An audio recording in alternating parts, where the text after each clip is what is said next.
of the households there are not connected to public water.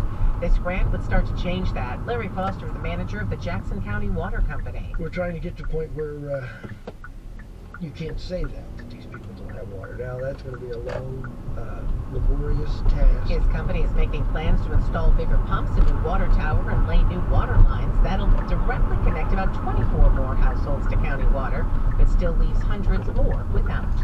Ellie De La Cruz, Joey Votto, and Matt McClain homered, and the Reds routed the Dodgers 9-0 to take over sole possession at first place in the NL Central. De La Cruz went 4 for 5 and scored twice as the Reds wrapped out 14 hits and taking 2 of 3 from the NL West leading Dodgers. The Reds open a 4-game series with the Cubs in Chicago tonight. Andrew Abbott will be on the mound for the Reds. It's 70 degrees in Cincinnati at 8:34. Support for NPR comes from this station and from BritBox with the new season of Silent Witness. Every dead body tells a story in this long-running forensic crime drama starring Amelia Fox. New season streaming at BritBox.com/NPR. And from Indeed, designed to be an end-to-end hiring solution for businesses of any size to attract, interview, and hire candidates all from one place. More at Indeed.com/NPR. This is NPR. It's Morning Edition from NPR News. I'm A. Martinez in Culver City, California. And I'm Layla Fadel in Washington, D.C. A suicide bombing at a political rally near Pakistan's border with Afghanistan has killed dozens of people and injured some 200. There was one of the deadliest attacks in Pakistan this year, and it comes as the country prepares for elections this fall. On the line with us is NPR's international correspondent, Dia Hadid. She covers Pakistan. Good morning. Good morning, Layla. So what do we know about what happened? Well, more details are emerging now. Local media report the bomber was carrying over 22 pounds of explosives, and he struck just as a guest speaker got on stage. Videos shared on Twitter showed the aftermath. In one, a man with bloodied legs dangling off the back of an open-back Jeep is rushed away, and another shows medics placing body parts into coffins. Oh, disturbing descriptions. Do we know why this rally, this place, was targeted? Well, it occurred in a district called Bajur, and it straddles the Afghan border, and it spotlights in part how violence has been spilling over into Pakistan since the Taliban seized Afghanistan nearly 2 years ago. And that violence has largely been attacks on soldiers and police. It's the work of a Pakistani offshoot of the Taliban and a local insurgent group. But this attack was different. It had the hallmarks of the Islamic State, and it signaled a different kind of spillover that's just as worrying. So what do you mean by a different kind of spillover? Right, well, the Taliban have been killing suspected Islamic State fighters in Afghanistan and clerics sympathetic to the group. And Islamic State has been striking back against the Taliban and its ideological enablers. And this political party is sympathetic to the Taliban, but it's in Pakistan, so it seems that ISIS may be taking this fight across the border. Iftikhar Firdaus is the founding editor of the Khorasan Diary. It's a publication that focuses on militancy in South and Central Asia. And he says ISIS has had this political party in its sights for a while. In the last couple of months, we've seen that propaganda. And it's not just the Pashto and the Farsi versions of the Islamic State of Khorasan publications, but also some of the Arabic publications now clearly said that the group was a target. And you see that the Taliban-ISIS conflict has spilled over into Pakistan in the past, but this attack was big and politically sensitive because the party in question is part of the current Pakistani government coalition. So for this, I also spoke to security researcher Abdul Basit. He's at the S. Rajaratnam School of International Studies in Singapore. So these two groups have been going back and forth, killing each other. The war has now extended and spilling over into, it was already in Pakistan, but now it is expanding. So how is Pakistan responding to this? Well, security researchers like Abdul Basit say Pakistan's military has to improve intelligence gathering and win over the hearts and minds of locals. It's not something, though, that the Pakistani military has done well in the past. But the stakes are quite high right now. Elections are expected in October this year, and it's hard to see how that will happen if a political political party remains targeted like this. NPR's Dia Hadid, thank you for your reporting, Dia. Thank you, Layla. Ukraine's troops are inching forward on the battlefield, slowly pushing Russian forces out of occupied Ukrainian land. Yeah, they recently liberated a village in the southeast that's key to Ukraine's success on the southern front, but there's still a long way to go. Meanwhile, Russia is blaming Ukraine for a series of drone attacks in Moscow. Ukrainian leaders say Russians should know what it feels like to be under attack. Joining us now from Kyiv is NPR's Joanna Kakissis. Hi, Joanna. Hi, Layla. So Ukraine is touting the liberation of this small town in the southeast. Why are Ukrainians calling it a strategic victory? So, this village is called Staromayorske, and President Volodymyr Zelensky announced its liberation himself on his social media accounts. He posted a video of soldiers in the village holding a Ukrainian flag and shouting "Glory to Ukraine." We spoke to one of the soldiers who was there. He goes by the call sign Kherson, which is another liberated city in southern Ukraine, and he told us that they captured Russian soldiers, but it was a very, very tough win. Russians were attacking from all sides, and he says they were using cluster bombs. The Ukrainians lost soldiers, and when his unit entered the village, he says what he saw broke his heart. The destruction there is catastrophic. There's not a single surviving house. There's not even an entire surviving tree. There's only scorched earth. No people, he said. There were only some abandoned animals. But from a military standpoint, he and his commanders call this a strategic win. In a counteroffensive where progress has been very slow and very hard fought. They say that reclaiming Staromayorske is just one line of attack in the south that aims to cut off resupply routes for Russia's troops. This line of attack goes through Staromayorske to the occupied port city of Berdyansk on the Sea of Azov, and another line to the west goes through the occupied city of Melitopol. Ukrainian forces have been hitting Russian barracks and stockpiles in these areas with artillery and long-range missiles provided by the West. So very strategic, but also what you're describing, quite tragic as they go into the city. Now, this area isn't the only major front in the counteroffensive. What's going on elsewhere? So Ukraine is fighting on at least 3 major fronts. The one we just talked about is in the south. There's another one in the east around another absolutely destroyed city, Bakhmut. The soldiers we spoke to there say there is steady but very slow progress in recapturing that city and surrounding villages. And there's another front in the northeast where the Russians are attacking. The spokesman for the Eastern Military Command told us that the Russians have thrown a large number of troops and weapons there. And Deputy Defense Minister Hanna Maliar told us that, especially in the south, the battles are intense and grinding. It's really a story of exhaustion. Our armed forces are trying to wear down our enemy's defenses, and our enemy is fighting back hard. At the same time, we're eager to move forward, to continue our offensive. In the few seconds we have left, what about the spate of drone attacks on Moscow?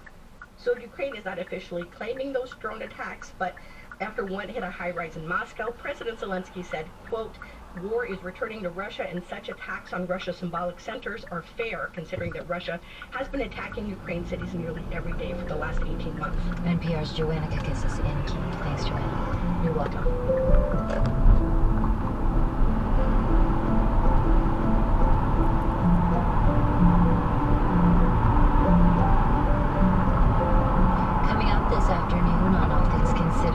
Critic Bob Mondello tells the story of how Hollywood imagined artificial intelligence long before the tech. Man, I'm catching every light this morning.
Obstacles all day.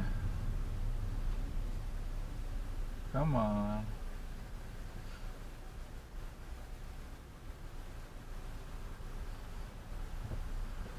All right.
I need to.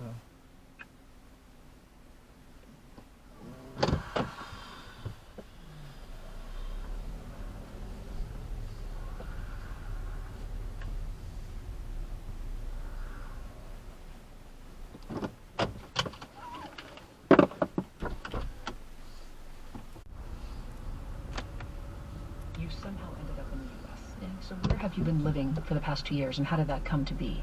When I came here during the evacuation, that was a very hard situation.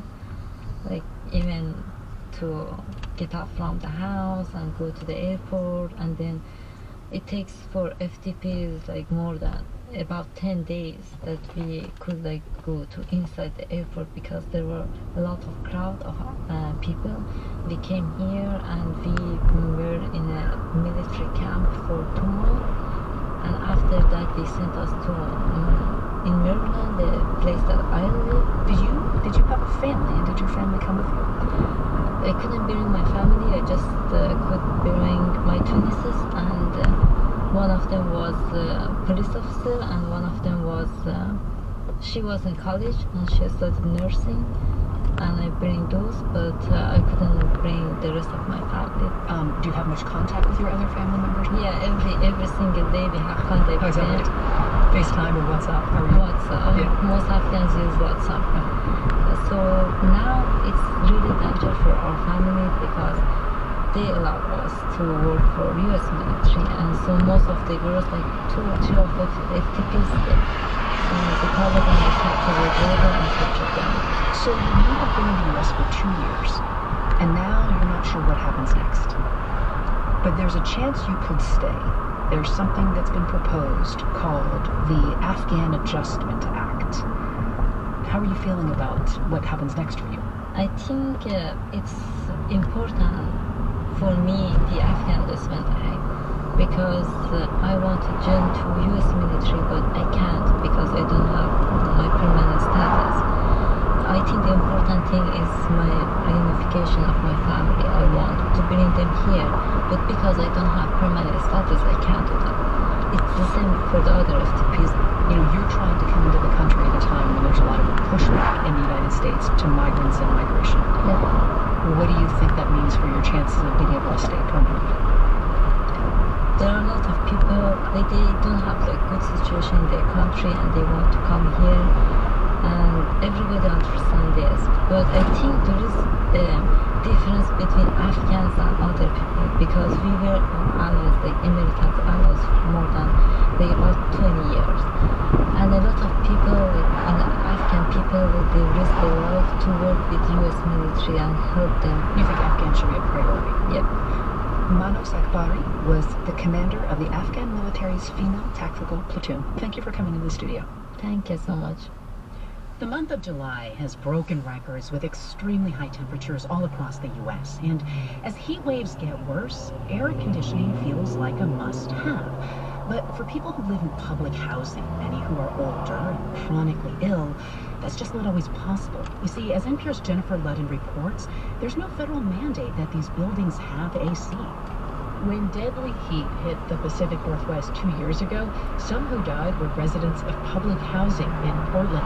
That's where Beth Van Smith lives. She has heart disease and remembers how awful she felt with no air conditioner and temperatures up to 116. I mean, I would get dizzy, I would get nauseous, you know, and I'd lose my appetite completely, and it was just so miserably hot.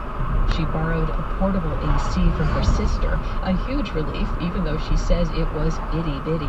I was sitting like this most of the time next to it, because it really only cooled like right here.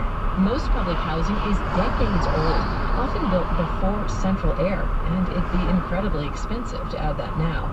Many tenants get an allowance for utilities like heat, but it does not cover AC.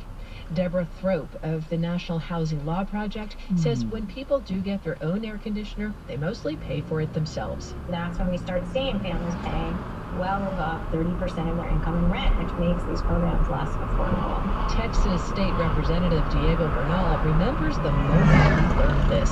A few years ago, someone who lived in public housing in San Antonio told him how brutal the heat was with no AC. He assumed hers was broken and said, "I'll get it fixed." But no, 2,000 public housing residents there had no air conditioner and could not afford to get one. And it blew my mind. And I was embarrassed because not only do I know my city, not only do I represent the area, but it also is across the street from my middle school. I mean, I knew all kinds of kids who came from there. Bernal, a Democrat, set out to change it. The city of San Antonio helped put up money to get AC units for all public housing residents. Then, for the past 2 years, Bernal proposed bills to mandate or at least encourage this across Texas, but they failed. Affordable housing providers pushed back hard, saying they had no money to make it happen. I get that. I do. I also don't care. It is unsafe and inhumane to expect people to live without air conditioning. So, figure it out. The Department of Housing and Urban Development declined an interview, but says it is exploring options for a cooling requirement. It also recently clarified that local housing agencies can spend federal money for air conditioning, though only for common areas, not individual apartments. Meanwhile, a lot of local housing agencies are cash-strapped and say they can't fund individual ACs. Take New York City. When COVID hit, the mayor used pandemic aid to give free ACs to 16,000 public housing residents. Now, the housing agency says starting in October, those tenants must pay $8 a month or give back their AC. I told them that they can take it, so. Manhattan resident Vera Naseva is 73 and says even that little extra would force her to cut back on food. Plus, the unit is noisy and doesn't fit well in her window. It's leaking and it's the floor gets wet. It's not really good. Others with AC units don't always like them either. Portland studied indoor heat in public housing last summer. Tenants complained AC units were too noisy, too bulky, or people like Chris Harris just preferred to do without. I've got the fan, and like I say, those grates, they were a godsend. And the only time I see sunlight in my apartment is when one of the cats gets in the windowsill. Researcher Vivek Chandas of Portland State University says when people used things like that, it made a big difference. Their units were remarkably cool throughout the day and night. And in fact, those were the units that were consistently as cool as those that had the mechanical air conditioning systems. Still, some apartments reached 90 degrees or more, and when researchers sent phone alerts to warn people, some found that annoying and turned it off. Ian Davey is with Home Forward, which manages the apartments in Portland. He says the study makes clear the need to educate residents about heat safety. Tips for staying cool, how to identify heat-related illnesses, and then, in more acute context, what to do if someone is feeling ill, including calling 911. Despite a tight budget, last year Davey did also allocate $1 million for air conditioners, and he's getting more through a city clean energy fund. In fact, he created a stockpile and a whole safety team. When the temperature spikes and requests for AC pour in, he says he'll be ready. Jennifer Lover, NPR News.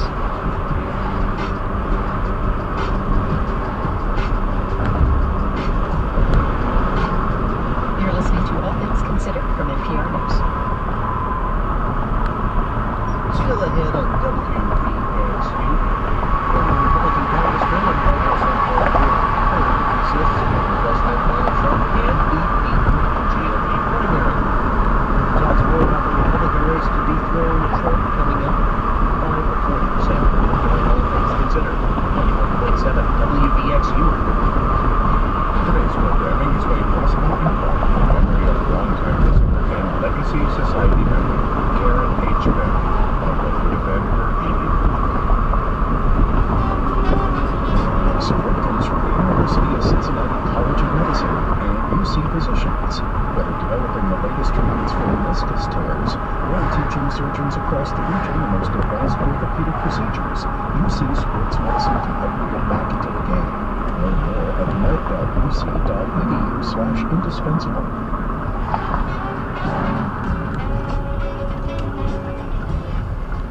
This traffic report is supported by Unbound.org.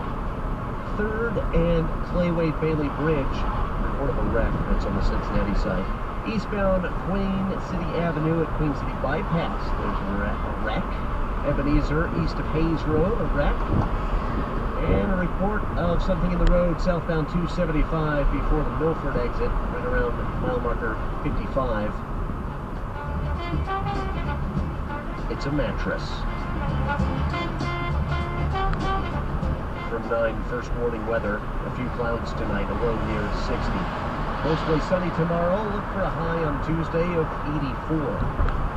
It's 82 degrees now.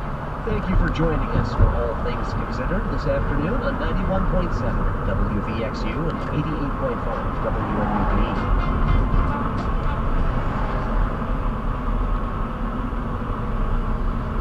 Support for NPR comes from this station and from your part-time controller, specializing in nonprofit accounting. Your part-time controller helps nonprofit organizations, including foundations, with their accounting needs. More at yourparttimecontroller.com.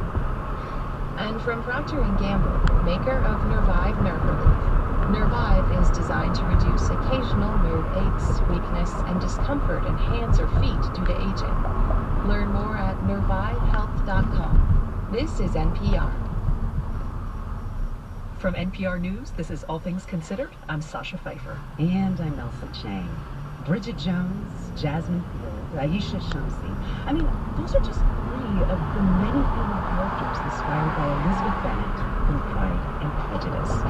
The opposites attract, hate turns into love. The epic saga of Elizabeth Bennet and Fitzwilliam Darcy has been told and retold so many times since Jane Austen first published her work back in 1813. And dare we say, another retelling is upon us again, this time with some delicious twists set in Chinatown in New York City during the early 2000s.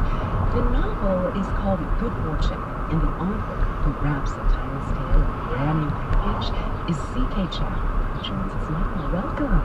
Hello. It's great to be with you today. Great to have you. Why do you think the story at the heart of Pride and Prejudice just will not die? Like, what gives it such enduring appeal? I think it brings together a lot of different stories that we are drawn to and care about.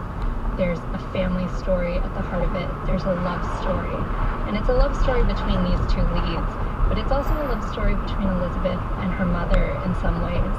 And on top of that, I think that the concerns of the book about money, about class, about making sure that the people you want to impress are impressed by you are really timeless emotions.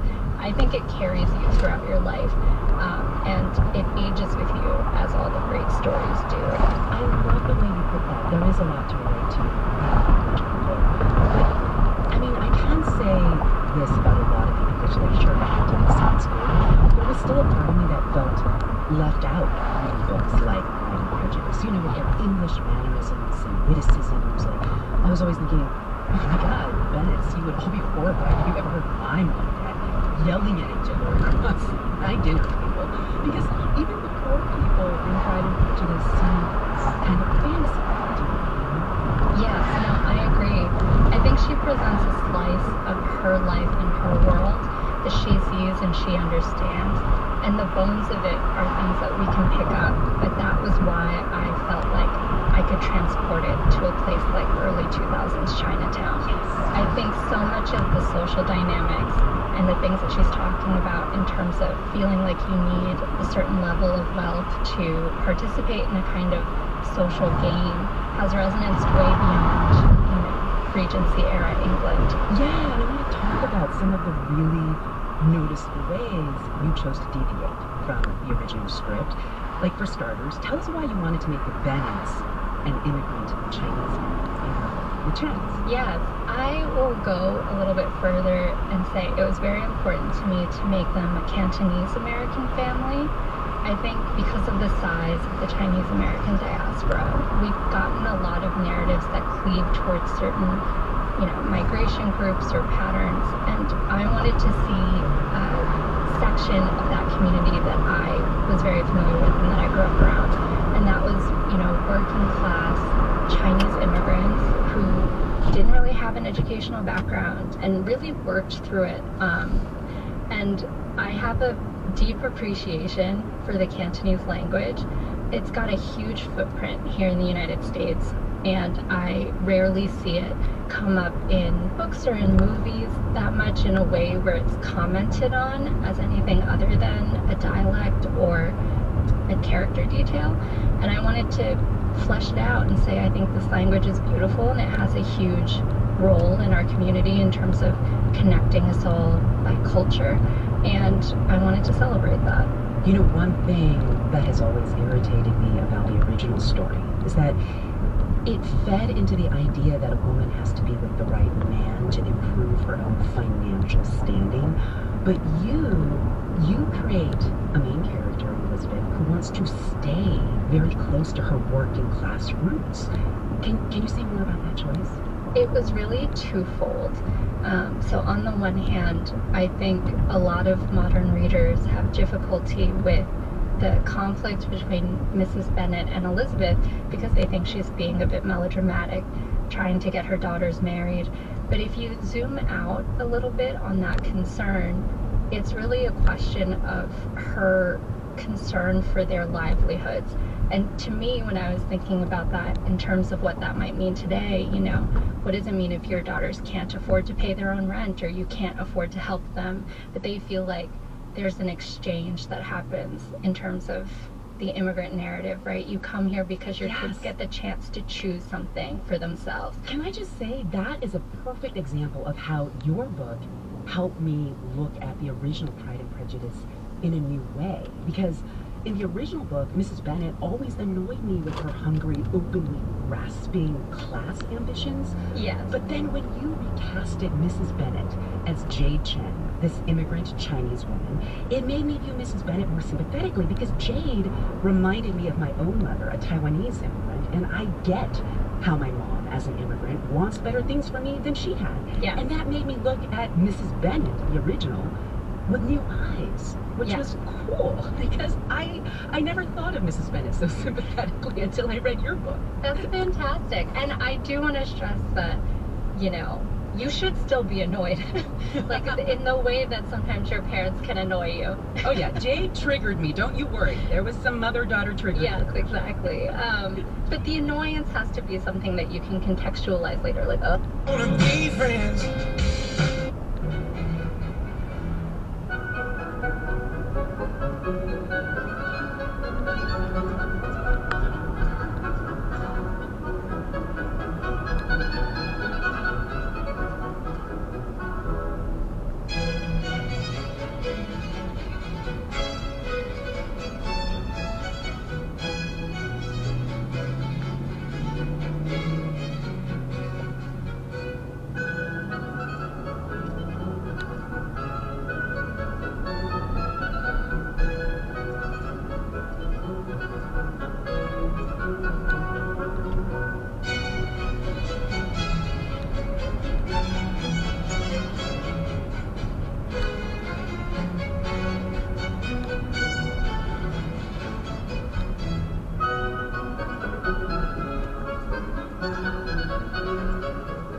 Handel's Water Music Suite No. 1 has a whopping 10 movements, even though each is small.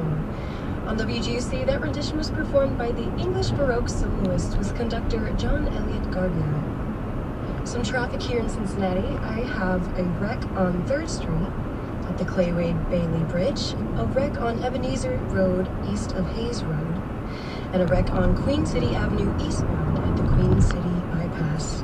This report is made possible by MAD, Mothers Against Drunk Driving. Support comes from Sunspot Pool and Patio, featuring fine outdoor casual furniture from manufacturers like Brown Jordan, Homecrest, Telescope, and Woodard. With over 300 groupings in stock and over 50 years of experience, the product consultants at Sunspot Pool and Patio can help you create your own one-of-a-kind outdoor environment. Located at I-75 and Galbraith Road or sunspotpoolandpatio.com. WGUC goes wherever you do. Listen to 90.9 online at iHeartRadio.com and on your mobile device through the iHeartRadio app. Bridge of Light is an absolutely beautiful piece from an album of the same name by composer Keith Jarrett.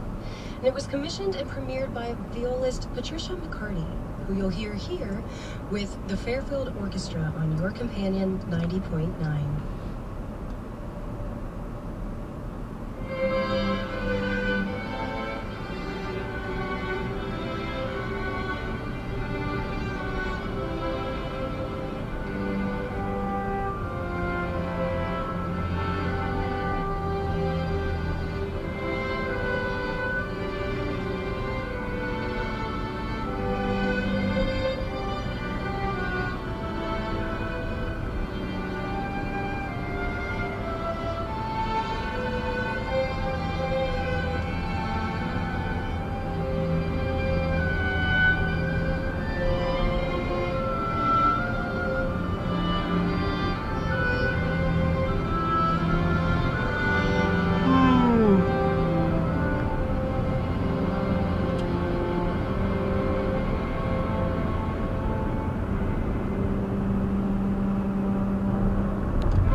What's up?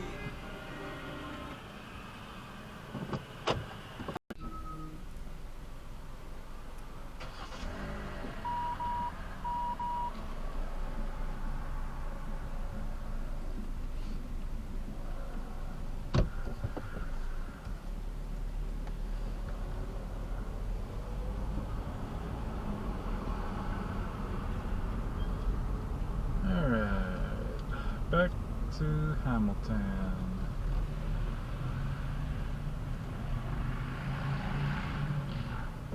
Nice little dinner. Took my Mexican friend for some island food here in Oxford, Ohio.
Nice, they restored the bus shelter. Not bad.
It is so diverse. Probably the three largest ethnic groups would be Black Americans, South Asians, and Arabs, each of which only make up about a quarter of the Muslim population. There are wealthy Muslims and Muslims that are living below the poverty level. So it's hard to see a single issue as sort of the uniting, like this is the issue that all Muslims are going to agree on. A lot of diversity, but 2 out of 3 Muslims do vote Democrat. When they're asked why, what do they say? It's that they think Republicans don't like them. Even the ones who vote Republicans believe that the party is unfriendly to them. And an even larger share see Donald Trump as unfriendly. And yet still vote for Republicans. That's really interesting. Yeah.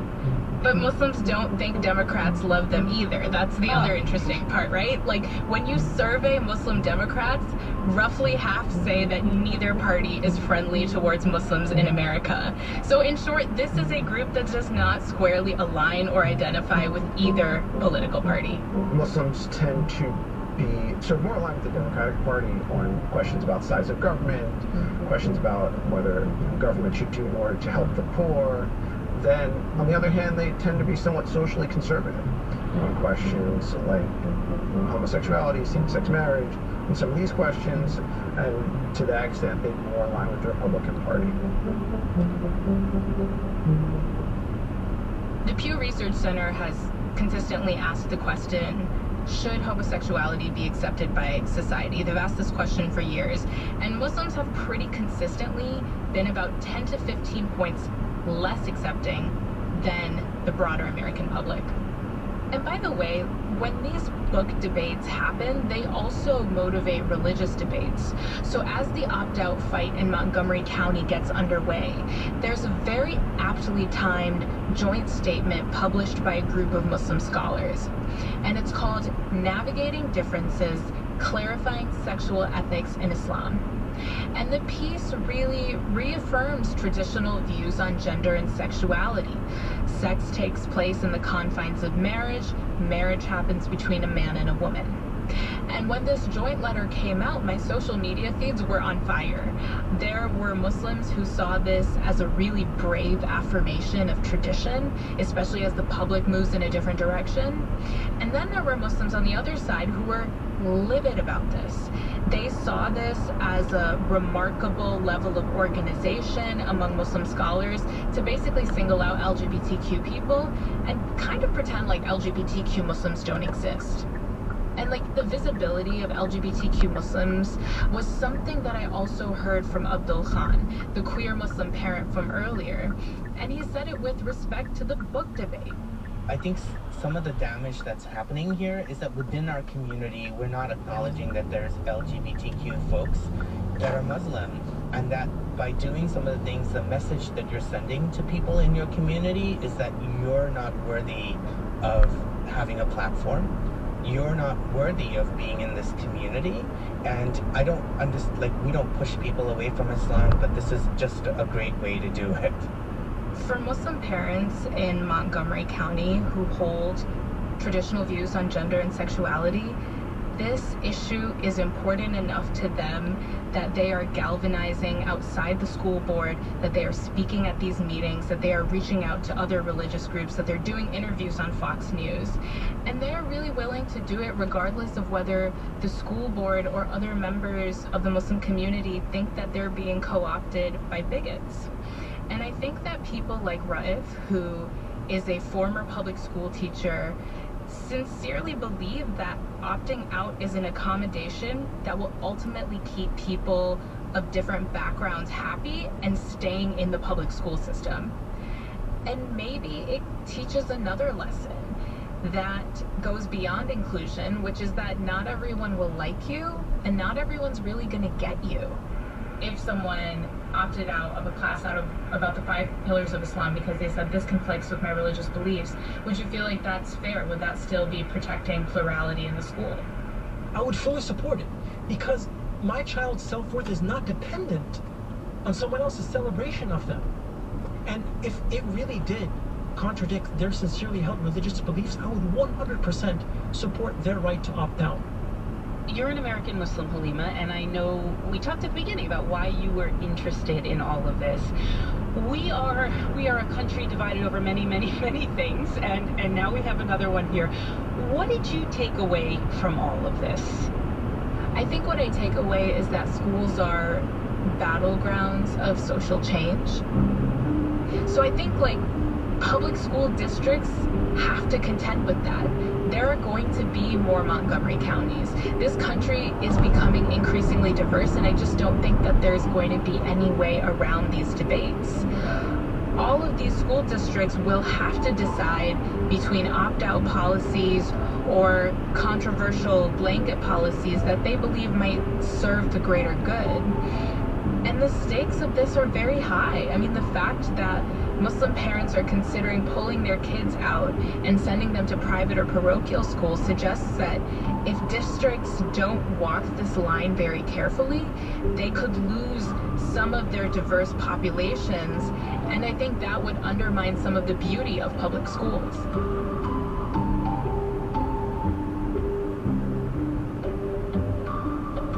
episode was produced and reported by Halima Shah and edited by Matthew Collette. Patrick Boyd is our engineer. Fact-checking was the Dream Team, Serena Solon and Laura Bullard. I'm Noel King. It's Today Explained.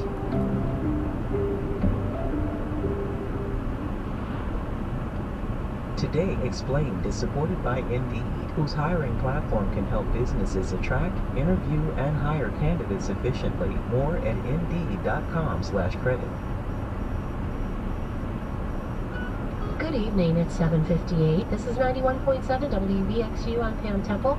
Thanks for your company this evening. Cincinnati Edition Encore is coming up next. A few clouds and a refreshing night ahead for us tonight with a low of 60 degrees, mostly sunny tomorrow and a high of 85. Mostly clear and pleasant again tomorrow night, a low of 63. We're at 83 now in Cincinnati and 78 in Dayton.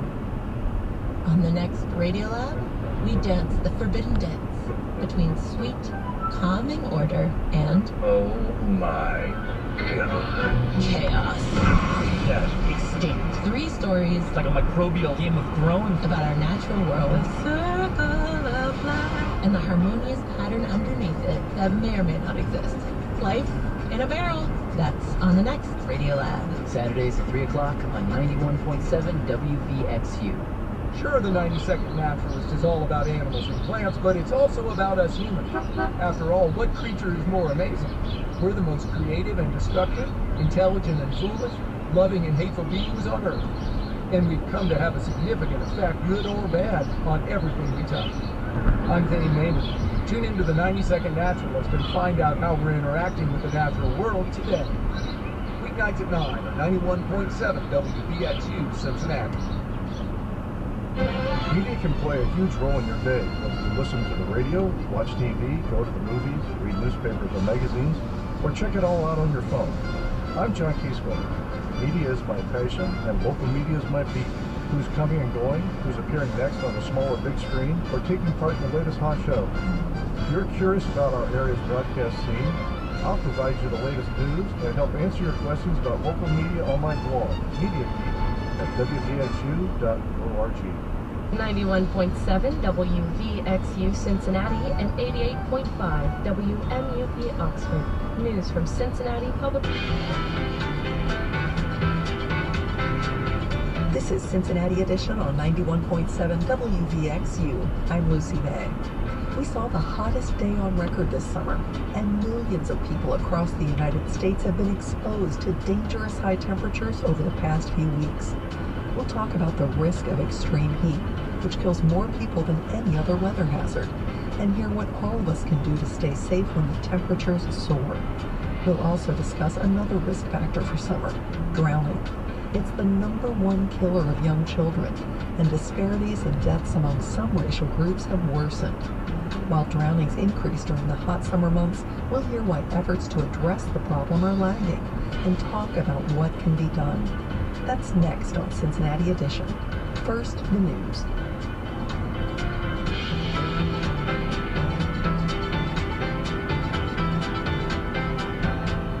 Live from NPR News in Washington, I'm Janine Herbst. Former President Donald Trump continues to dominate polls despite his legal troubles. NPR's Franco Ordonez reports Trump has gotten a boost in polls after each of the indictments against him. The former president has not only embraced his legal problems, he's turned them into a core message for returning to the White House.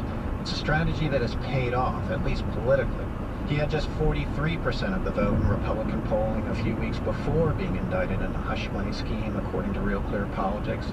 His numbers rose again after being indicted for mishandling classified documents, and talk of a third indictment. But it's one thing to win the Republican nomination, it's another to win the general election. And a recent NPR poll found that a majority of Americans, including 52% of independents, believe he's done something illegal. And that could hurt him with crucial swing voters in battleground states. Franco Ordonez, NPR News. El Paso, Texas has ended a record-breaking 44 days in a row of triple-digit temperatures. On Sunday, the high was 97 degrees. Even so, July will be the hottest month in the city's history. Angela Cocherga from member station KTEP has more. For nearly the entire month of July, the temperature in El Paso has topped 100 degrees, soaring to 111 on one day. The heat wave began in mid-June and almost stretched through July. The number of triple-digit days was nearly double the previous record set in 1994. The temperature was 105 or higher during much of this current heat wave. Cloud cover and some rain helped bring the temperature down a little below 100 on Sunday. Extreme heat is in the forecast again later this week, with the high temperature expected to hit 109 on Saturday. I'm Angela Cocherga in El Paso. The Biden administration says the headquarters of U.S. Space Command will stay in Colorado Springs, ending years of political tug-of-war over the basing decision. Colorado Public Radio's Dan Boyce. In his maiden days in office, former President Donald Trump said Space Command would be moving from its provisional headquarters at Peterson Space Force Base to Redstone Arsenal in Huntsville, Alabama. The move was criticized by Colorado's entire congressional delegation as a political favor ahead of Trump's second impeachment vote in the Senate. National Security Council spokesperson Adrienne Watson said in a statement, keeping the satellite-focused command where it is helps ensure peak readiness. U.S. Space Command expects to be fully operational in August. For NPR News, I'm Dan Boyce in Colorado Springs. U.S. futures contracts are trading flat at this hour. By the closing bell, Wall Street was higher. The Dow was up 100 points. You're listening to NPR News. The first new nuclear reactor built from scratch in the U.S. in more than 30 years is now online. Georgia Power Company says Unit 3 at Plant Vogel, southeast of Augusta, is now sending power to the grid. At full output, Unit 3 can power 500,000 homes and businesses. A fourth reactor is nearing completion at the site. All in, the cost of building them is projected to be about $31 billion, more than twice the original estimate. In Oklahoma, legal action threatens to derail what would be the nation's first publicly funded religious school. State Impact Oklahoma's Beth Wallace has more. The application for St. Isidore of Seville Catholic Virtual Charter School was approved in June by Oklahoma's statewide Virtual Charter School Board. But ever since the application came to light, the school has faced looming legal challenges.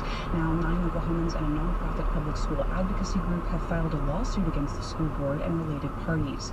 Dan Mack is director of the ACLU program on freedom of religion and belief. Charter schools are public schools under Oklahoma law, and the very notion of a religious public school is a constitutional oxymoron. Concerns of the suit include religious indoctrination and discriminatory practices, such as students being treated differently for their religion, sexual orientation, gender identity, or disability. For NPR News, I'm Beth Wallace in Tulsa.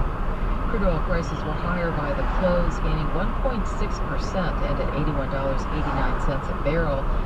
Crude oil futures, though, are trading lower, down about 0.1% at last check. I'm Janine Herbst, NPR News in Washington. Support for NPR comes from NPR stations. Other contributors include Capital One, offering their premium travel card, InsureX. What's in your wallet? Terms apply. Details at CapitalOne.com. And listeners like you who donate to this NPR station. Radio for everyone in our community. Access to independent journalism. That's what your sustaining ownership supports. For $5 a month may not seem like a lot, but when we have thousands of listeners joining together and giving a monthly gift, WVXU is stronger. Join at WVXU.org.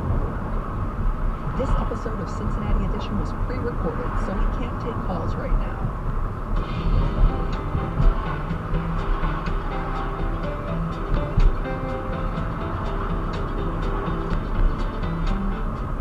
This is Cincinnati Edition on 91.7 WVXU.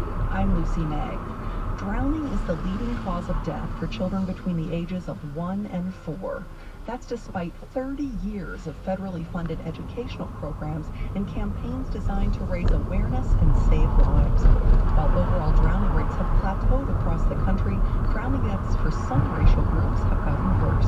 Joining me now to discuss the risk factors and what recreational centers are doing to address the issue and educate local communities are Indiana University School of Public Health Bloomington Associate Professor William Ramos. Welcome, Bill. Thanks for having me, and thanks for keeping the topic of water safety top of mind. Well, we appreciate your being here. And Cincinnati Recreation Commission Director Daniel Betts. Thanks so much for being here, Daniel. Lucy May, thank you for having me. Glad to be here. Do you have questions or comments? Give us a call at 513-419-7100 or email talk at wvxu.org. Bill, an average of 4,000 people, or about 11 each day, die by drowning every year. That's according to the Centers for Disease Control and Prevention. What are those numbers historically? What are the trends? The trends are the majority are older